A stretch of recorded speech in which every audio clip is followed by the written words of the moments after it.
Debate నేను సంధ్య. Israel war ప్రస్తుతం మూడో ప్రపంచ యుద్ధానికి ఏమైనా దారితీస్తోందా? తాజాగా ఇరాన్ ఇజ్రాయెల్ దేశంపైకి చేసిన దాడులతో అటు పశ్చిమాసియా అట్టుడుకుతోందా? వందల సంఖ్యలో నిన్న రాత్రి రాకెట్లు ప్రయోగించడం, అదే సంఖ్యలో వాటిని కూలగొట్టడం, ఏం సాధించారు, ఏం సాధించబోతున్నారు? ఉగ్గపెట్టుకున్న ప్రజల ప్రాణాలు ఇక గాల్లోనేనా? వార్కు ఎండ్ ఎప్పుడు? హెజ్బుల్లా చీఫ్ నస్రల్లా మృతికి ప్రతీకారం తీర్చుకుంటామన్న ఇరాన్ అనుకుంటున్నట్లుగా ముందుకు దూకిందా? ఇదే ఇప్పుడు ప్రపంచవ్యాప్తంగా నెలకొన్న యుద్ధ వార్తాలు. ఇక ఇరాన్ దాడుల నేపథ్యంలో ఏం జరగబోతోంది, ఇది ఎలాంటి సంకేతాలను ఇవ్వబోతోంది అంటే ఆల్రెడీ ఎక్స్పెక్ట్ చేసినా మరీ ఇంత తొందరగా ఇది ఉంటుంది అనేసి అమెరికా చేసిన హెచ్చరికలను కూడా పట్టించుకోకుండా అసలు ఈ యుద్ధం దేనికి సంకేతము, ఇది ఎలాంటి పరిణామాలకు దారితీసే అవకాశం ఉంది, ఇంక ఇదైతే వార్ కంటిన్యూ అవుతుంది అన్నది క్లియర్ కట్గా తెలియబోతుంది. ఇదే అంశానికి సంబంధించి మనతో మాట్లాడడానికి senior political and general analyst Suresh Kochattin గారు మనతో ఉన్నారు. ఆయన అడిగి వివరాలు తెలుసుకుంది. సురేష్ గారు, ఎగ్జాక్ట్గా నిన్న నైట్ అరౌండ్ 10:20 to 10:30కి స్టార్ట్. సినిమాల్లో చూసినప్పుడు జస్ట్ ఇది గ్రాఫిక్స్, రియల్ లైఫ్లో ఇది పాసిబులా అన్న ఒక సీన్ని నిన్న విజువల్స్ చూస్తే ఏంటిది, ఏం జరుగుతుంది అన్న ఒక భయానక సిచ్యువేషన్స్ అయితే కనిపించాయి. ఏంటి అసలు ఇజ్రాయెల్ యుద్ధానికి సంబంధించి ఏం చెప్తారు? ఇప్పుడు మనం యుద్ధం, నేను మొన్న కూడా ఒక వీడియో చేశానండి, హౌ వార్ హెస్ చేంజ్డ్ అని చెప్పి. Second world war, first world war చూస్తే ఈవెన్ మన 71-62 వార్ మన దగ్గర చేసిన వార్ కానివ్వండి, కార్గిల్ వార్ తీసుకోండి, మనుషులతో ఎక్కువ పని ఉంది. అంటే సోల్జర్స్ ఒక మనం బాహుబలి లాంటి సినిమాలు చూస్తుంటాం కదా, ఒక 10,000 మంది పరుగుతూ ఉంటారు, కత్తులు తీసుకొని, షోట్ తీసుకొని, తుపాకీలు తీసుకొని. ఇప్పుడు అదంతా పోయిందండి. ఎవడో ఎక్కడో కూర్చొని బటన్ దబాయిస్తాడు, కథ అంతం పోతుంది. మనం చూసాం లెబనాన్లో ఏం జరిగిందని. ఎవరైనా ఆలోచించారండి పేజర్ నుంచి మనుషులు చంపొచ్చని? దాన్ని ఏం చేశాడు? ఆ పేజర్ ఆర్డర్ చేసినప్పుడు వీళ్ళకి తెలిసిపోయింది ఆర్డర్ వెళ్ళిందని, 5,000 పేజర్లు కావాలని చెప్పి ఏం చేశారు? ఆ పాత పేజర్లో మీకు గుర్తుంటుంది, పేజర్ యూజ్ చేసిన సిస్టమ్ దాంట్లో 2 బ్యాటరీలు ఉంటాయి. ఆరెంజ్ కలర్లో 2 బ్యాటరీలు పెట్టారు వీళ్ళు. యూజువల్లీ ఒక పేజర్ బ్యాటరీ 1 year పనిచేస్తుందండి. దాని తర్వాత దాన్ని తీసేయాల్సి వస్తుంది. వీళ్ళ ప్లాన్ 5 సంవత్సరాల ముందే స్టార్ట్ అయింది, ఇజ్రాయెల్ వాళ్ళది. సో 3 సంవత్సరాల ముందు యాక్చువల్లీ వీళ్ళు ఆర్డర్ చేశారు, ఎందుకంటే ఫోన్లు ట్రాక్ చేస్తున్నారని చెప్పి ఫోన్లు పక్కన పడేసి పేజర్లు వాడుకుందామని చెప్పారు. అవును, మన దగ్గర కూడా ఇప్పుడు పేజర్లు వాడేవాళ్ళు చాలా మంది తక్కువ అండి. హాస్పిటల్స్లో వాడతారు, ఎందుకంటే డాక్టర్లు ఆపరేషన్లో ఉన్నప్పుడు. నాకు తెలిసి ఐ థింక్ 80s 90s లో ఎక్కువగా వాడారు. మా చైల్డ్హుడ్ లో చూసాం మేము పేజర్స్. నా ఫోన్ వచ్చింది నాకు 98లో అండి. అప్పుడు జేటీఎం అనే కంపెనీ ఉండే, అప్పుడు ఎయిర్టెల్ లేకుండా ఎవరు లేకుండా ఆ టైంలో మలేషియన్ కంపెనీ ఉండే జేటీఎం చెప్పి హైదరాబాద్లో. నేను అప్పుడు కనెక్షన్ తీసుకున్నాను. అప్పుడు 16 రూపాయలు ఇన్కమింగ్, 16 రూపాయలు అవుట్ గోయింగ్. ఒక కాల్ తీసుకుంటే 16 రూపాయలు పోతుంది మన దగ్గర నుంచి, కట్ అయిపోతుంది. సో అది పక్కన పెడితే కూడా టెక్నాలజీ గురించి చూడండి, వాళ్ళు ఎంత స్మార్ట్గా చేశారంటే ఆ కంపెనీని, ఒక డమ్మీ కంపెనీ, అది కూడా ఒక ఇండియన్ ఫ్లోట్ చేసిన డమ్మీ కంపెనీని యూజ్ చేసి కేరళ నుంచి కూడా వాడు ఇప్పుడు ఈజ్ ఇన్ ఆస్ట్లోనో కనిపించట్లేదు, ఇప్పుడు గాయమైపోయాడు. వాని కంపెనీని వాడుకొని పేజర్లు తైవాన్ నుంచి వచ్చే కంపెనీ కొనుక్కోకుండా అదే కంపెనీ లైసెన్స్ తీసుకొని వీరే తయారు చేశారు పేజర్లు. దాంట్లో 2 బ్యాటరీలు పెట్టారు. ఒక బ్యాటరీ ఏమో రియల్ బ్యాటరీ, ఒక 1 year లైఫ్ కాకుండా దానికి 5 year లైఫ్ బ్యాటరీ పెట్టారు. మార్చుకోదు, వీరు మార్చుకోకూడదు, ఎందుకంటే సెకండ్ బ్యాటరీ తీసేస్తే అయిపోతుంది దాని ఇంపాక్ట్. సెకండ్ బ్యాటరీలో బాంబు ఉంది, చిన్న బాంబు పెట్టారు, నైట్రోగ్లిసరిన్ పెట్టేసి అది ఇంజెక్ట్ చేశారు దాని లోపలికి. సో టెక్నాలజీ మారిపోయిందండి. నిన్న రాత్రి చూసిన దాన్ని కూడా ఐఎమ్ నాట్ సర్ప్రైజ్డ్, ఎందుకంటే యూఎస్ అనౌన్స్ చేశారు ½ an hour 1 hour ముందే that Israel will face attack అని చెప్పేసి. ఎందుకంటే వాళ్ళ ఇంటెలిజెన్స్ ఉంది, శాటిలైట్ ఇమేజరీ చూస్తారు వాళ్ళు, తెలిసిపోయింది వీళ్ళు మిసైల్స్ అన్ని మూవ్ చేస్తున్నారు. వాళ్ళ దగ్గర 2-3 ఉన్నాయి. ఫతా ఒకటి ఉంది వాళ్ళ దగ్గర మిసైల్స్, ఇంటర్కాంటినెంటల్ లేదు వాళ్ళ దగ్గర, కానీ బ్యాలిస్టిక్ మిసైల్స్ ఉన్నాయి. మన దగ్గర ఇంటర్కాంటినెంటల్ ఉంది. మన దగ్గర ఇక్కడి నుంచి మన చైనాలో 3,000 kilometers కొట్టచ్చు ఇక్కడి నుంచి ఇండియా. మన దగ్గర పృథ్వీ ఉంది, మన నాగ్ ఉంది, మన దగ్గర మిగతా అన్నీ ఉన్నాయి. మన దగ్గర ICBMs ఉంటాయి, అంటే ఇంటర్ కాంటినెంటల్ బ్యాలిస్టిక్ మిసైల్స్ అంట. ఒక కాంటినెంట్ నుంచి ఇంకో కాంటినెంట్కి వెళ్తుంది. రష్యా దగ్గర, యూఎస్ దగ్గర, మన దగ్గర, ఇజ్రాయెల్ దగ్గర, 4 దగ్గర. ఇజ్రాయెల్ అయితే అడ్మిట్ చేయరు, మన దగ్గర ఉంది. సో ICBMs ఉన్న చాలా తక్కువ కంట్రీస్ అనమాట. మనం టెస్ట్ చేస్తుంటే అప్పుడప్పుడు మీరు వింటుంటారు, ఒరిస్సాలో వీలర్ ఐలాండ్ నుంచి కొట్టారు, అది ఎక్కడో వెళ్ళి సముద్రంలో పడింది, ఇండియన్ ఓషన్లో అని చెప్పి డిస్టెన్స్ క్యాలిక్యులేట్ చేస్తారు. ఇప్పుడు ఇజ్రాయెల్ కొట్టాలంటే వీళ్ళు they have to fly over a certain distance. ఇప్పుడు హూతీస్ ఫైర్ చేస్తున్నారు. సో మనం ఫస్ట్ ఈకో సిస్టమ్ అండర్స్టాండ్ చేసుకుందాం. ఇరాన్ అనే ఒక రాష్ట్రాన్ని, ఒక కంట్రీ తయారైనప్పుడు వాళ్ళు ఏం చేశారంటే వాళ్ళు దే ఆర్ షియాస్. మన అందరికి తెలుసు షియాస్ మైనారిటీ, ఇస్లాంలో మైనారిటీ రిలీజన్ షియా, అంటే 10% ఉండొచ్చు. హైదరాబాద్లో చాలా ఉన్నారు, ఎందుకంటే మన దగ్గర నిజాం వీళ్ళందరూ పర్షియా నుంచి వచ్చారు, ఇరాన్ నుంచి వచ్చిన వాళ్ళు షియాస్ వాళ్ళు. ఇక్కడ ఉన్న సున్నీలకి షియాలకి పడదు. మనం మొహరం టైంలో చూస్తుంటాం, ఎప్పుడు కొట్లాడ జరుగుతుంది ముందు, ఇప్పుడు తక్కువ అయింది అది. షియాస్కి సున్నీస్కి అసలు పడదు. సో షియాస్ వాళ్ళు ఉన్న రిలీజన్ మెయిన్లీ ఇరాన్లో. అప్పుడు నేను చెప్పినట్లు లెబనాన్, దీనికన్నా ముందు చెప్పినట్లు లెబనాన్లో క్రిస్టియన్ కంట్రీ ఉండేది.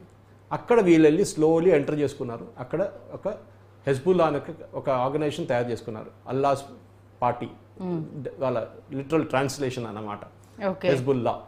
సో ఆ హెజ్బుల్లా లీడర్ నస్రల్లా, ఆయన 32 సంవత్సరాల నుంచి లీడర్ ఉన్నాడు. 300 మంది అమెరికన్స్ని ఒకటే బాంబ్ బ్లాస్ట్లో చంపారు. వాళ్ళ అమెరికన్ ఎంబసీ మీద దాడి చేసి, అది కాకుండా వాళ్ళ బ్యారక్స్ మీద దాడి చేస్తున్నారు. అమెరికా ఇప్పటిదాకా ఆయన ముట్టలేదండి. ఇజ్రాయెల్ చూపించారు ఏం చేయవచ్చు అనేది. సో టెక్నాలజీ గురించి మాట్లాడుతున్నాం. So war has change. మీరు నిన్న చూసిన దానికి ఐఎమ్ నాట్ సర్ప్రైజ్డ్. ఎందుకంటే నిన్న రాత్రి కూడా while I was watching CNN, నేను మిగతా ఇజ్రాయెల్ ఛానల్స్ అని చూస్తున్నప్పుడు కూడా ఇజ్రాయెల్కి 3 సిస్టమ్స్. మనందరూ ఐరన్ డోమ్ అని వింటుంటాం. ఐరన్ డోమ్ ఏంటంటే మన S-400 అనుకుంటున్నాం ఇండియాలో, రష్యా దగ్గర నుంచి కొనుక్కున్నాం. మనం లోకల్గా తయారు చేస్తున్నాం, కానీ దానికి టైం పడుతుంది. ఎందుకంటే దీనికి ట్యాకిల్ చేయాలంటే ఒక మిసైల్ కొట్టినప్పుడు ఆ మిసైల్ ఒక మిసైల్ కాదు కదా వచ్చింది. నిన్న రాత్రి ఎన్ని వచ్చినాయి? 180 అని చెప్తున్నారు, కానీ యాక్చువల్ ఫైర్ చేసింది 400 అంట. అది దాంట్లో కొన్ని అక్కడే పడిపోయిందంట, సముద్రంలో పడిపోయిందంట. ఎందుకంటే అంత టెక్నాలజికలీ అడ్వాన్స్ కాదు ఇరాన్. ఎందుకంటే లాస్ట్ ఒక 20 సంవత్సరాల నుంచి వాళ్ళ మీద శాంక్షన్స్ నడుస్తుంది. వాళ్ళ ప్రెసిడెంట్ చనిపోయారు కదా మొన్న, ఒక 2-3 నెలల ముందు. ఆయన యూజ్ చేసిన హెలికాప్టర్ 23 సంవత్సరాల హెలికాప్టర్, పాతది. ఆలోచించండి, అంత పాత హెలికాప్టర్ వాళ్ళ దగ్గర లేదు. అసలు ఏ అమెరికా ఏ కొనట్రీ లేదు వాళ్ళ దగ్గర. ఫైనాన్షియల్ స్ట్రెంత్ అని కూడా ఇంపార్టెంట్. సో వాళ్ళు ఏం చేస్తున్నారంటే వాళ్ళ దగ్గర ఒకటే రెవెన్యూ స్ట్రీమ్ ఏంటంటే ఆయిల్. అది కూడా శాంక్షన్స్ పెట్టారు US. మనం కొన్ని రోజులు కొన్నాం వాళ్ళ దగ్గర, మనం ఇప్పుడు బంద్ చేసి రష్యా దగ్గర నుంచి కొనుక్కుంటున్నాం మనం. ఇరానియన్ వాళ్ళు చేస్తున్నారు, వాళ్ళు చిన్న వాళ్ళ హూతీస్ని పెట్టుకున్నారు యమన్లో. యాక్చువల్లీ దేర్ లీగల్ గవర్నమెంట్ ఉంది అక్కడ, కానీ ఒక రీజన్ వీళ్ళు పట్టుకున్నారు ఇరాన్ వాళ్ళు. సో ఆ హూతీ బార్డర్ సౌదీ అరేబియాతో షేర్ చేస్తున్నారు. ఇంకొక వైపు లెబనాన్లో వీళ్ళు హెజ్బుల్లాని పెట్టుకున్నారు. అక్కడ సున్నీస్ కూడా ఉన్నారు, 32% క్రిస్టియన్స్ ఉన్నారు అక్కడ, సున్నీస్ ఉన్నారు. కానీ ఈ 28% ఉన్న షియా వాళ్ళు అందరి మీద పరిపాలిస్తున్నారు. Okay. Then come to Hamas and మన గాజా, వెస్ట్ బ్యాంక్ అని చెప్పొచ్చు మనం. హమాస్ అనేది టెర్రరిస్ట్ ఆర్గనైజేషన్. అక్కడ ఒక గవర్నమెంట్ ఉంది, మీకు తెలుసండి, పాలెస్టైన్ అథారిటీ అంటారు. యాసిర్ అరాఫాత్ వాళ్ళ పార్టీది గవర్నమెంట్ ఉంది అక్కడ. కానీ ఎవరికి తెలియదు, వాడి పేరేంటి కూడా తెలియదు. మొహమ్మద్ యూసుఫ్ ఏదో వాడి పేరు. అసలు వాళ్ళు పట్టించుకోరు ఎవరు. మీరు గవర్నమెంట్ మీద కాదు మేమే నడిపిస్తూ ఉంటారు హమాస్.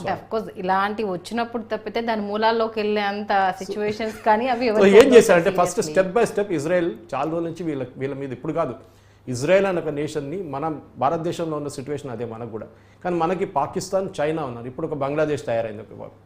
ఇజ్రాయెల్కి అది కాదు, వాళ్ళ చుట్టుపక్కల బార్డర్ షేర్ చేస్తున్న అన్ని 6 రాష్ట్రాలు ఉన్నాయండి. ఈజిప్ట్ ఉన్నాయి, జార్డన్ ఉన్నాయి, సిరియా ఉంది, ఇప్పుడు ప్యాలెస్టైన్ ఉన్నారు. అది కాకుండా పక్కన నుంచి ఇరాన్ నుంచి ఫైర్ చేస్తున్న బార్డర్ షేరింగ్ కాదు అక్కడ. కానీ ఇట్లాంటి అన్ని హాస్టైల్ నేషన్స్ ఉన్నాయి వాళ్ళ చుట్టుపక్కల. వాళ్ళు ఎప్పటి నుంచో నేర్చుకున్నారు. ఇజ్రాయెల్లో ఒక వర్షం అనేది చాలా తక్కువ అండి, తక్కువ, అసలు వర్షం పడడం రేర్. కానీ they have the biggest agriculture produce in the world. కుప్పంలో చంద్రబాబు నాయుడు గారు తీసుకొచ్చారు డ్రై ల్యాండ్ ఫార్మింగ్ ఎట్లా చేయాలని చెప్పేసి. సో నేను ఎందుకు ఎక్స్ప్లెయిన్ చేస్తే మీరు టెక్నాలజీ గురించి అడిగారు. ఎందుకంటే ఇప్పుడు చెప్పేశారు ఇజ్రాయెల్, మేము రేపు కొట్టేస్తాం మిమ్మల్ని, రెడీగా ఉండిపోండి అని చెప్తారు. ఏం చేయలేరు వాళ్ళు. ఏ బంకర్లు వెళ్ళి కూర్చోబెట్టి కొడతారు. ఇప్పుడు మనం చూస్తున్నాం టెక్నాలజీ యూజ్ చేసి ఎట్లా చేస్తాను చూస్తాం. దాని తర్వాత వాకీటాకులు పేలినాయి, దాని తర్వాత సోలార్ ప్యానల్స్ పెరిగి ఇప్పుడు భయం అవుతుంది. ఇప్పుడు ఫ్రిడ్జ్ యూజ్ చేయడానికి భయపడుతున్నారంట వాళ్ళు, టీవీ రిమోట్ భయపడుతున్నారు, అన్నీ యూజ్ చేయడానికి భయపడుతున్నారు. సో ఆ భయం వచ్చేస్తుంది వాళ్ళ దాంట్లో. సో ఫస్ట్ వాళ్ళు ఏం చేశారు, మొత్తం హమాస్ని ఫినిష్ చేసేసారు వాళ్ళ అండర్గ్రౌండ్ టనల్స్. దాని తర్వాత లెబనాన్ మీద పెట్టుకున్నారు. దీనికన్నా ముందు కూడా ఒక వార్ జరిగింది ఒక 20 సంవత్సరాల ముందు లెబనాన్తో, కానీ అది ఎండింగ్ కాలేదండి. UN వచ్చి ఇంటర్ఫేర్ చేసి ఏదో బంద్ చేసేవారు, అక్కడి నుంచి ఉండిపోయింది. సో ఈసారి వాళ్ళు ఫైట్ టు ఫినిష్ చేస్తున్నారు. నస్రల్లాని కొట్టారు. నస్రల్లాని ఎట్లా కొట్టారు, అది కూడా బంకర్ బస్టర్ బాంబ్ యూజ్ చేశారు. ఏం బంకర్ బస్టర్ అంటే ఏంటి, అది ఒక బిల్డింగ్లో యూజువలీ బాంబ్ వేసినప్పుడు ఏమవుతుందంటే నంది గారు పైన ఫస్ట్ 3-4 ఫ్లోర్స్ పేలిపోతుంది. బంకర్ బస్టర్ బాంబ్ అది కాదు. బంకర్ బస్టర్ బాంబ్లో ఏమవుతుందంటే అది ఒక హోల్ క్రియేట్ చేస్తుంది బిల్డింగ్ లోపల, first floor, top most floor. అక్కడ నుంచి నెక్స్ట్ ఫ్లోర్కి వచ్చి ఇంకో హోల్ క్రియేట్ చేసి కిందకి వెళ్తుంది, కిందకి వెళ్ళి పేలుతుంది. మన తెలుగు సినిమాలో ఉంది సార్, ప్రభాస్ సినిమాలో ఉంటుంది. ఈవెన్ 75 ఫ్లోర్స్ బిల్డింగ్, హోల్ నుంచి వాడక్కడ పైన ఉంటే కిందికి అవుతాడు. మనం వాడాము. అడిగండి ఎక్కడ వాడారు, బాలాకోట్లో ఇజ్రాయెల్ సప్లై చేశారు దీన్ని. బంకర్ బస్టర్ బాంబ్ మనకి ఇచ్చారు ఇజ్రాయెల్ వాళ్ళు. అప్పుడు మన ఎయిర్క్రాఫ్ట్లో ఎయిర్ఫోర్స్ ఎయిర్క్రాఫ్ట్లో పెట్టి బాలాకోట్లో వాడారు. బాలాకోట్ చూస్తుంటారు మీరు, బిల్డింగ్ అట్లనే ఉండిపోయింది, బిల్డింగ్ ఏం కాలేదు. ఆ బిల్డింగ్ లోపల నుంచి హోల్డ్ చేసుకుని లోపలికి వెళ్ళి మొత్తం బ్లాస్ట్ 300 మంది చనిపోయారు, కింద మొత్తం బ్లాస్ట్ అయింది కంప్లీట్. ఆ టెర్రరిస్ట్ గ్రూప్ ఫినిష్ అయిపోయారు. సో టెక్నాలజీతో ఇప్పుడు ఆడుకుంటాం. మొన్న కూడా మనం చూసాం, నిన్న రాత్రి జరిగిన దానికి మన అందరూ ఐరన్ డోమ్ ప్రొటెక్ట్ చేస్తాం. కరెక్ట్, మనం చూసాం, మన సినిమాలు చూస్తున్నట్టు, స్పెషల్ ఎఫెక్ట్స్ చూస్తున్నట్టు. అది ఒక్కటే కాదండి, ఇజ్రాయెల్కి ఇంకా 2 సిస్టమ్స్ ఉన్నాయి. ఒక డేవిడ్ స్లింగ్ అంటారు. ఇప్పుడు ఈ ఐరన్ డోమ్ ఏం చేస్తుందంటే ఇన్కమింగ్ మిసైల్స్ని శాటిలైట్ ఇమేజరీ పెట్టి రియల్ టైంలో ట్రాక్ చేస్తారు. దీంట్లో already US and UK aircraft carriers already కొట్టిపడేశారు కింద చాలా మటుకు. ఒక 20% వాళ్ళు తీసేశారు ఫైర్ చేయగానే. మిగతా 80% ఇక్కడికి వచ్చినప్పుడు దాన్ని అక్కడ ఆపేశారు. ఎక్కడ అబౌట్ 75 కిలోమీటర్స్ దూరంలో ఐరన్ డోమ్ ఆపేస్తారు. కానీ దానికన్నా ముందు ఇంకోటి ఉంది, డేవిడ్ స్లింగ్ అంటారు. డేవిడ్ స్లింగ్ అనేది ఇంకొక సిస్టమ్ ఉంది వీళ్ళ మిసైల్ కొట్టిపడడానికి. అది 180 కిలోమీటర్ దూరం నుంచి పనిచేస్తుందండి. 180 కిలోమీటర్స్ ముందే మిసైల్ ఇజ్రాయిల్కి వచ్చే ముందే దాన్ని అక్కడే కొట్టిపడేస్తారు వాళ్ళు. ఓకే, సో నెక్స్ట్ దానికన్నా ముందు ఇంకోటి ఎక్సోథర్మిక్ ప్రెషర్ అంటే అట్మాస్ఫియర్ నుంచి వచ్చేది. అట్మాస్ఫియర్ నుంచి వస్తారు. మనం చూస్తాం 35,000 వస్తుంది. 35,000 నుంచి వచ్చి పడి అది దాన్ని కొట్టినప్పుడు అది కూడా ఇజ్రాయెల్ ట్యాకిల్ చేసుకున్నారు. సో ఇజ్రాయెల్ దగ్గర టెక్నాలజీ ఉందండి. ఇప్పుడున్న యుద్ధాల్లో మన యుక్రెయిన్ రష్యా ఏదైనా ఉండనివ్వండి సార్, ఇప్పుడు ఆల్రెడీ యుద్ధం వల్ల ఏం సాధించాము అనేది గతంలో తెలిసిన తర్వాత ఇంత భయానక పరిస్థితులు కావచ్చు, ఇంత భయపెట్టడం కావచ్చు అవసరం అంటారా? టెర్రరిజంని ట్యాకిల్ చేయాలంటే ఇదే అండి. మనం ఎట్లా ట్యాకిల్ చేస్తాం పాకిస్తాన్తో? పాకిస్తాన్ ఏం చేస్తున్నారు ఇప్పుడు? ఎక్కువ గొడవ లేదు కదా పాకిస్తాన్తో. అప్పుడప్పుడు కాశ్మీర్లో నుండి బాంబులు వేస్తారు, టెర్రరిస్ట్ని పంపిస్తారు. వాళ్ళతో అంతే శాతం, వాళ్ళకి డబ్బులు కూడా లేవు వాళ్ళ దగ్గర.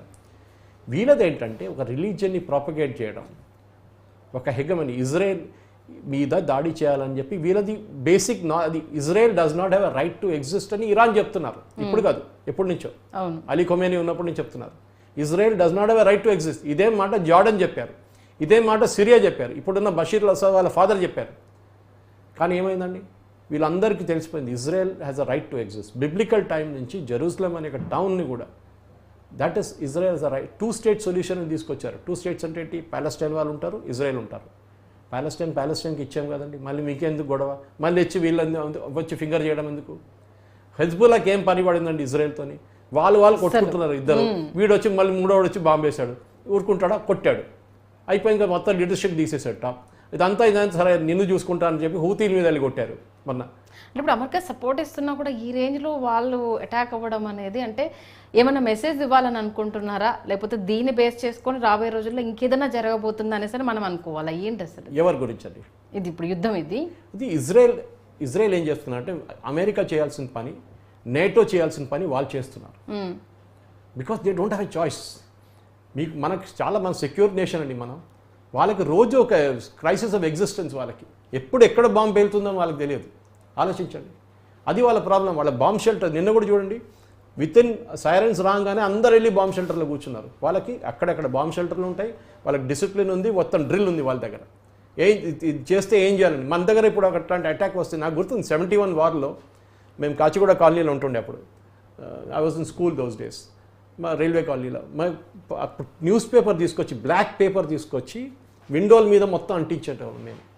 లైట్ ఆఫ్ చేయమంటారు, లైట్ ఆఫ్ చేసేస్తారు. పాకిస్తానీ ఎయిర్క్రాఫ్ట్ పైనుంచి ఫ్లై చేస్తుందని చెప్పి కనిపించకుండా లైట్లు ఆఫ్ చేసేస్తుండే అప్పుడు మొత్తం మన ఎలక్ట్రిసిటీ వాళ్ళు. ఓకే, అది కాకుండా పేపర్ విండోస్ మీద పేపర్ అంటించారు మేము, లైట్ బయట వెళ్ళకూడదని చెప్పేసి. అంత ప్రికాషన్ తీసుకున్నాం. సో మనకంత థ్రెట్ రాలేదు, ఒకటోసారి వచ్చింది అంతే. ఇజ్రాయెల్కి అది కాదు, every day's an existing crisis వాళ్ళకి. సో వాళ్ళు ఏం నేర్చుకున్నారు? They are very smart. I think the smartest people in the world అని చెప్పొచ్చు టెక్నాలజీ గురించి. వాళ్ళ దగ్గర లేని ఏం లేదండి. పేజీలు పేలడం అంటే ఇంకేమిటి ఆలోచించండి. ఎందుకు? అది మొన్న జరిగింది ఒకటి. ఒక ఎయిర్లైన్ మిసైల్స్ తీసుకొస్తుంది ఇరాన్ నుంచి. They are trying to land in Lebanon వాళ్ళ ఎయిర్పోర్ట్లో. ల్యాండ్ అవుతున్నప్పుడు పైలట్కి ఒక ఇన్స్ట్రక్షన్ వచ్చిందంట, ఇప్పుడు ఇక్కడ ల్యాండ్ చేయకు, ఇస్రాయల్ వాళ్ళు అటాక్ చేయబోతున్నారని. వీళ్ళు కంట్రోల్ టవర్ వారు పరేషాన్ అయిపోతుంది, మేము అసలు ఇన్స్ట్రక్షన్స్ వాడికి ఎవరు ఇస్తున్నాడని చెప్పి. ఇజ్రాయెల్ వాళ్ళు చేశారంట. They have hacked it. Soleimani అని చెప్పి యూకే చంపారు, revolutionary guard, Iran revolutionary guard చీఫ్ని. డ్రోన్ అటాక్లు చంపారు. ఇన్స్ట్రక్షన్స్ ఇచ్చింది ఇజ్రాయెల్.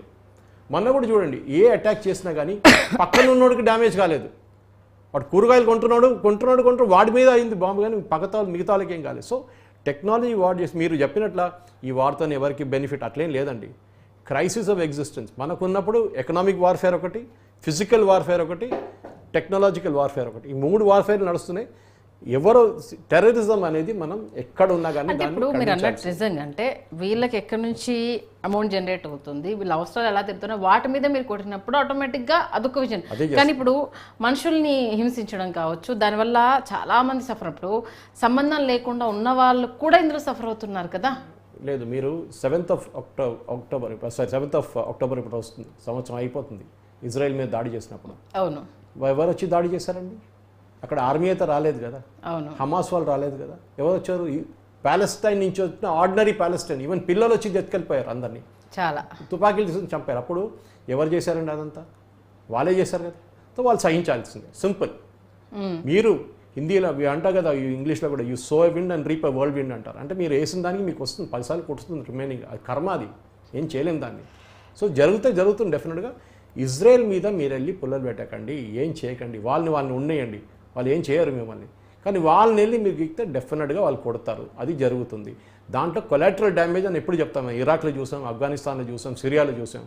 అంటే మీరు మీ సిటిజన్స్ నడిమిట్లో కూర్చొని మిసైల్ ఫైర్ చేస్తున్నారు, హాస్పిటల్ని యూజ్ చేస్తున్నారు, స్కూల్ని యూజ్ చేస్తున్నారు కమాండ్ బంకర్ లాగా. వాళ్ళు కావాలని చేస్తున్నారు, ఎందుకంటే కొడితే స్కూల్లో చూడండి 30 పిల్లలు చనిపోయారు.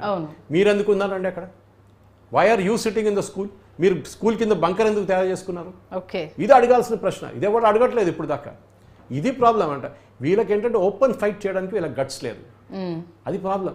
ఓపెన్ ఫైట్ వియట్నాంలో చూసాం మన, అమెరికా అండ్ అప్పుడున్న గెరిల్లా గ్రూప్స్, అమెరికా ఓడిపోయింది ఆ వార్. అది వాళ్ళు చిన్న గెరిల్లా గ్రూప్ ఉండేవాళ్ళు.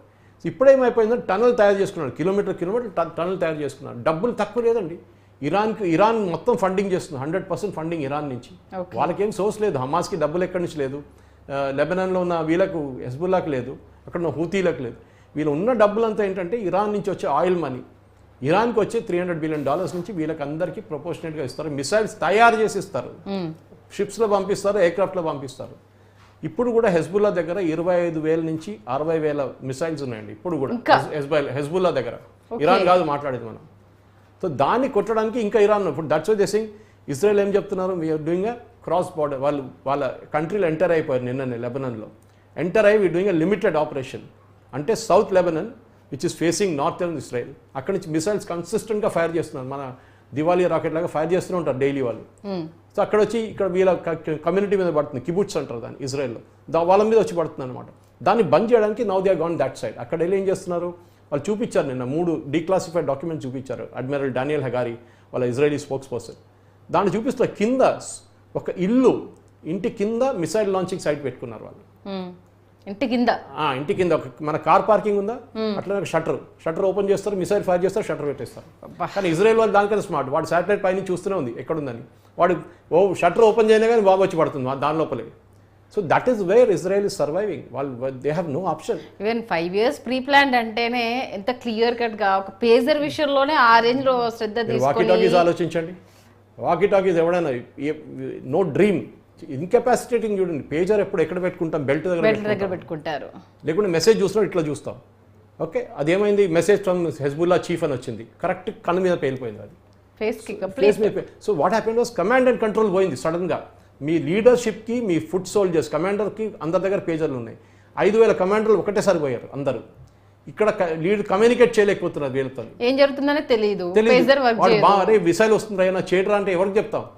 ఏదో మన పావురాలు వాడుకుంటాం చూడండి ఓల్డ్ సిస్టమ్, అట్లా పంపించాల్సి వస్తుంది మెసేజ్ మళ్ళీ వాళ్ళకి. ఆ పరిస్థితికి వచ్చేస్తాం. సో మీరు చెప్పినట్లు అయ్యో ఎంతమంది చనిపోతున్నారు ఏంటంటే, గాజాలో ఎవరికి ఏం ప్రాబ్లం లేదండి. ఇప్పుడు చూడండి ఎంతోమంది చనిపోయారు, ఏమన్నా అన్నారా? వాళ్ళకి తెలుసు, 1-2 రోజులు అయ్యో అనడం తర్వాత కామన్ అయిపోయింది. వాళ్ళకి తెలుసు, ఎందుకంటే అక్కడ ఉన్న మన కాశ్మీర్లో ముందు ఎట్లా ఉండండి, ఎవ్రీ ఫ్రైడే ప్రేయర్స్ లాగానే రాళ్ళు విసరడం ఉంటుంది. మన ఓల్డ్ సిటీలో కూడా ఉంటుండే అది ముందు. ఇప్పుడు ఎందుకు బంద్ అయిందండి? కాశ్మీర్లో లాస్ట్ 2 సంవత్సరాలని 5 సంవత్సరాల నుంచి ఎప్పుడైనా రాళ్ళు విసరడం ఆర్మీ మీద నడుస్తుంది ఎప్పుడైనా? ఏ రోజు డిమానిటైజేషన్ తీసుకొచ్చారు ఆ రోజు బంద్ అయింది. చూడండి ఎందుకు బంద్ అయింది? ఫండింగ్ అనేది ₹500 ఇస్తుండే fake notes, demonetization notes Pakistan నుంచి వాళ్ళు ప్రింట్ చేసి ఇక్కడ ఇస్తుండే, అది బంద్ అయిపోయింది. ఆ రోజు రాళ్ళు లేదు, ఏం లేదు, ఎవడు ఇవ్వట్లేదు, నాకు డబ్బులు లేదు, ఎందుకు రాలేయాలంటున్నాడు వాడు. కరెక్ట్ లాజిక్ అది. సో మనం కూడా టఫ్ నేషన్, మనం చూసాం, మనం సర్జికల్ స్ట్రైక్ చేసాం మనం, ఓకే, బాలకోట్ చేసాం మనం. So message has to go Pakistan దగ్గర, నువ్వు మా మీద వచ్చి ఏమైనా చేస్తే, నువ్వు నా మీద ఒక్కసారి కొడితే నేను 10 సార్లు కొడతాను. అంటే అక్కడ ఒక రీజన్ ఉంది కదా సార్, ఇప్పుడు మిమ్మల్ని ఏమి టచ్ చేయట్లేదు, మీరు ఏదో రకంగా మమ్మల్ని ట్రిగ్గర్ చేస్తే ఊరుకోము దానికి అన్యాయంగా ఏ సంబంధం లేకుండా ఒక దేశానికి రక్షణగా ఉన్న పౌరులపైకి నువ్వు దూసుకొస్తున్నావు అన్నప్పుడు మనం సమాధానం చెప్పాలి, అది వేరే విషయం. బట్ ఇది నిజంగా చాలా అంటే చెప్పడానికి కూడా, అంటే ఆ విజువల్స్ ఏంటి, ఆ నాశనం ఏంటి, గాజాలో సీరియస్ చిన్న పిల్లల ఆహారం లేక ఏడుస్తున్నప్పుడు ఆ విజువల్స్ చూసినప్పుడు దేనికోసం ఎవరు చేశారు ఇదంతా? October 7th అటాక్ ఇజ్రాయెల్ చేశారా? వీళ్ళ మీద వచ్చి దాడి చేశారు కదా, 1200 పీపుల్ వాళ్ళు చంపారు. దాని తర్వాత వీళ్ళు మిగతా వార్కు వారే కిడ్నాపింగ్ చేసి తీసుకెళ్లారు 300 మంది. ఇప్పుడు కూడా 100 మంది వాళ్ళ దగ్గర ఉన్నారు. మహిళలు ఉన్నారు, పిల్లలు ఉన్నారు. అక్కడ పిల్లలు లేరా? చిన్న చిన్న పిల్లలు ఎత్తుకెళ్ళారు వీళ్ళు. ఎవరు చెప్తారండి? ఆల్రెడీ ఒక 150 మందిని చంపేశారు వాళ్ళు, టెర్రరిస్ట్ వాళ్ళు. ఈ కిడ్నాప్ చేసి తీసుకెళ్ళిన వాళ్ళు రేప్ చేశారు మహిళల్ని. అది ఆలోచించారు. అదాన్ని చేసి వీళ్ళు వెళ్ళి పుల్లలు పెట్టారు వాళ్ళని October 7th. వాళ్ళు అప్పుడు దాకా ఏం చేయలేదు. వారు ఊరుకొని ఒట్టే ఉన్నారు, అందరు క్వైట్గా ఉన్నారు. సడన్గా మీరు వెళ్ళి వాళ్ళని పుల్లలు మనం మీద చేస్తే ఏం చేస్తారు? బాంబే అటాక్ జరిగిందండి, మనం ఊరుకున్నాం. దాని తర్వాత మళ్ళీ అటాక్లు మొదలైనవి. బాంబే 26/11 ఏ రోజు జరిగిందో ముంబై అటాక్, అదే రోజు మనం రియాక్ట్ అయితే పాకిస్తాన్ ఒక లెసన్ నేర్చుకుంటుండే. కానీ ఆ టైంలో కాంగ్రెస్ గవర్నమెంట్ చాలా వీక్ ఉండే, మన్మోహన్ సింగ్ డిసిషన్ తీసుకోలేదు, అట్లనే ఉండిపోయింది. ఇప్పుడు చూడండి లాస్ట్ 10 సంవత్సరాల్లో, ఇప్పుడు 11 అవుతుంది, ఇప్పుడు 11 సంవత్సరాల్లో మన దగ్గర ఏదైనా బాంబ్ బ్లాస్ట్ జరిగిందండి? లేదు. మీరు కాశ్మీర్ పక్కన పెట్టండి, నార్త్ ఈస్ట్ పక్కన పెట్టండి, అది ఫర్ ఎవర్ డిస్టర్బ్డ్ ఏరియాస్గా ఉంటుంది. ఎక్కడైనా జర్మన్ బేకరీ బ్లాస్ట్ కానివ్వండి, 26/11 కానివ్వండి, సంజౌతా ఎక్స్ప్రెస్ కానివ్వండి, మాలేగాంవ్ కానివ్వండి, హైదరాబాద్లో గోకుల్ చాట్ లాంటి ఎక్కడైనా జరిగిందండి? లేదు. ఎందుకంటే ఇంటెలిజెన్స్ ఇజ్రాయెల్లో అన్నిటికంటే పెద్ద అడ్వాంటేజ్ ఇజ్రాయెల్లో టెక్నికల్ ఇంటెలిజెన్స్, హ్యూమన్ ఇంటెలిజెన్స్. వాళ్ళ హనియాని ఎట్లా చెప్పారండి ఇరాన్లో, ఆయన ఉంటున్న గెస్ట్ హౌస్ అన్నిటికంటే ప్రొటెక్టెడ్ ప్లేస్. ఇస్లామిక్ గార్డ్ చేస్తారు ఇరాన్లో. ఆయన స్వేరింగ్ ఇన్ సెరమనీకి వచ్చిండు అక్కడ. ఆయన ఈ బెడ్ కింద పడుకుంటాడు, ఆ బెడ్ కింద వాళ్ళు బాంబు పెట్టేట్టు. ఆలోచించండి. అది కూడా ఎప్పుడు 5 నెలల ముందు పెట్టినంట. అంటే వాడు ఎప్పుడు వస్తాడో వాడు అక్కడే ఉంటాడు. ఇంటెలిజెన్స్ చూడండి వాళ్ళది. అది కాకుండా ఎన్నో స్ట్రైక్స్ వాళ్ళు చూడండి, ఇప్పుడు జరిగిన స్ట్రైక్స్లో అన్ని కరెక్ట్ ఎక్కడ ఎవడు ఉన్నాడని వాళ్ళకి తెలిసి వాడు కొడుతున్నారు. అంటే even within Palestinians, even within Hezbollah, హూతీలు, ఇరాన్లో కూడా వీళ్ళ మనుషులు ఉన్నారు. ఎక్కడైనా ఉండేదే కదా సార్. డబ్బులు పెట్టి కొనుక్కుంటారు ఎక్కడైనా. ఇప్పుడు మన నక్సలిజం వచ్చినప్పుడు ఏమైందండి? ఆంధ్ర తెలంగాణ నక్సలిజం మొత్తం కొట్టుపడేశారు కదా. ఒక టైంలో ఇక్కడే ఉండే నక్సలిజం మొత్తం. అవును. పీపుల్స్ వార్ గ్రూప్ నుంచి మావోయిస్ట్ దాకా ఎందుకు పోయింది? Human intelligence very good. Telangana Andhra police, అప్పుడు ఆంధ్ర పోలీస్ ఉందనుకోండి, ఇంటెలిజెన్స్ సూపర్. డబ్బులు విపరీతంగా పనిచేస్తుండే. ఏ తీసుకోరా ₹1,00,000 కానీ ఎక్కడున్నాడు చెప్పు, అక్కడ ఉన్నాడు సార్, ఆ అడవి లోపల ఉన్నాడు, వెళ్ళి కొట్టేస్తారు వీళ్ళు పోలీసు వాళ్ళు. కొట్టేయడం ఒకటి, వచ్చేసి దాంతో గాయమైపోయారు. Israel uses the same policy. డబ్బులు విపరీతంగా పంచి పెట్టి ఇరాన్ వాళ్ళు కొనుక్కున్నారు, ఇక్కడ హెజ్బుల్లాని కొనుక్కున్నారు. కరెక్ట్ ఇంటెలిజెన్స్, నస్రుల్లా ఎక్కడ కూర్చున్నాడు, నెక్స్ట్ 25 minutes ఈ బిల్డింగ్లో ఉంటాడని ఇన్ఫర్మేషన్ వచ్చింది. 25 నిమిషాల లోపల వాళ్ళు ఎయిర్ క్రాఫ్ట్ తీసుకొచ్చి కొట్టింది ఇజ్రాయెల్ వాళ్ళు. వీళ్ళు ఎప్పుడు ఈ టెర్రర్ లీడర్స్ ఒక ప్లేస్లో కూర్చోరు. మీరు యాసర్ అరాఫత్ టైంని చూడండి, వాళ్ళు ½ అన్ అవర్ ఇక్కడ కూర్చుంటారు, ½ అన్ అవర్ ఇంకో ప్లేస్లో కూర్చుంటారు. వాళ్ళకి తెలుసు వీళ్ళని ట్రాక్ చేస్తున్నారు కన్సిస్టెంట్లీ అని. సో అదే జరిగింది. నస్రుల్లా ఒకటి మన ఉనికిని చాటుకోవడానికి, అంటే ఒకప్పుడు మన అస్తిత్వం కోసం యుద్ధాలు జరిగాయి. మనం ఒకరి దగ్గర నుంచి బానిసత్వం నుంచి బయటికి రావడానికి యుద్ధాలు జరిగాయి. తర్వాత నిలదొక్కున్న తర్వాత మళ్ళీ మన ఆధిపత్యాన్ని చూపించడానికి యుద్ధాలు జరిగాయి. ఇప్పుడున్న టైంలో అంటే రిలీజియన్ ఇంకా కంటిన్యూ అవుతుందంటే చాలా ఆశ్చర్యంగా ఉంది సార్ నిజంగా. That is religion is opium for masses అని చెప్పారు ఎవరో ఒక టైంలో. సో దీన్ని ఒక ఇప్పుడు కాదు, మీరు ఎప్పటి నుంచి చూడండి, ఆఫ్ఘాన్స్ చూడండి, వచ్చి సోమనాథ్ టెంపుల్ ఎన్నిసార్లు కొట్టారండి? 16 సార్లు ధ్వంసం చేశారు సోమనాథ్ గుడిని. ఇక్కడ నార్త్ ఇండియా మొత్తం ధ్వంసం చేశారు, ఎన్నో గుళ్ళు పలగొట్టారు. ఎందుకు చేశారు? మీరు వచ్చి మీరు పరిపాలించుకోండి, మాకు ప్రాబ్లం లేదు, మా గుడిని ఎందుకు కొట్టారు మీరు? అదే అడగండి. ఎందుకంటే they want to eliminate that religion. ఎందుకంటే కొట్టాల్సిన దగ్గర కొడితే మిగతా వాళ్ళు రియాక్ట్ అవుతారు. రిలీజియన్ లేకుండా ఖతం చేయడం. Egypt was not Islamic country, ఇప్పుడు ఈజిప్ట్ 100% ఇస్లామిక్. ఎట్లా అయిందండి? ఇరాన్ నేను ఎగ్జాంపుల్ ఇచ్చాను, పార్సీ కంట్రీ ఉండే, అక్కడ ఓకే. సిరియా ఎంత మోడర్న్ కంట్రీ ఉండే, ఈవెన్ ఇరాన్ కూడా మినిస్కర్ట్లు వేసుకొని తిరుగుతుండే 1970-80 దాకా. దాని తర్వాత ఆయన షా ఆఫ్ ఇరాన్ వీళ్ళు ఖొమేనీ వచ్చిన తర్వాత కథం బుర్కాల మీద వచ్చేసారు ఇప్పుడు. సో ఉండేది మన 5000 years నుంచి, 5000 సంవత్సరాల నుంచి అన్బ్రోకన్ సివిలైజేషన్ ఉంటే అది హిందూయిజం ఒక్కటే. మనం ఎంతో ట్రై చేశారు కానీ మనం కాలేదు. మనం దాన్ని అసలు వి స్టూడ్ బిహైండ్ ఇట్. దీనికన్నా ముందు కూడా మనం దాని గురించి మాట్లాడాలి. సో ఆ ఒక ఎగ్జిస్టెన్స్ కోసం జ్యూస్ వాళ్ళ ఎగ్జిస్టెన్స్, ఎందుకంటే జర్మన్ అందరికి తెలుసు. మీరు ఇందాక అదే చెప్పారు కదా, పాలల్లో పంచదార వేస్తుంటే తీయదన వస్తుంది అనేది మనం ఆదరించాం కాబట్టి అది మనకి అంతే. ఇజ్రాయెల్లో కూడా అంతే కదండి. జ్యూస్ని కాన్సన్ట్రేషన్ క్యాంప్లో ఎంత 1,00,000 మందిని చంపారండి నాజీస్, జర్మన్ హిట్లర్ వాళ్ళది. వాళ్ళు మళ్ళీ ఏం చేశారు? వాళ్ళు మళ్ళీ తిరిగి వచ్చారు. వాళ్ళు వరల్డ్లో ఇప్పుడు చూడండి బిజినెస్, మీరు ఫేస్బుక్ నుంచి ఎవరైనా తీసుకోండి, జుకర్బర్గ్, అందరు జ్యూస్, ఎవరైనా కానివ్వండి, all the major business guys are Jews. Sharp brain వాళ్ళది. సరే వాళ్ళు ఎమిగ్రేట్ అయ్యి యుఎస్ సిటిజన్స్ అయిపోయారు, అది ఇంకో మాట. రష్యాలో జ్యూస్ ఉన్నారు, బిజినెస్ కంట్రోల్ చేస్తారు. యుఎస్లో మీడియా మొత్తం వాళ్ళ చేతిలో ఉంది. But because they are like that, వాళ్ళకి వాళ్ళు సర్వైవల్ నేర్చుకున్నారు. ఎక్కడైనా కానీ మేము ఎట్లయినా సర్వైవ్ కావాలని నేర్చుకున్నాం.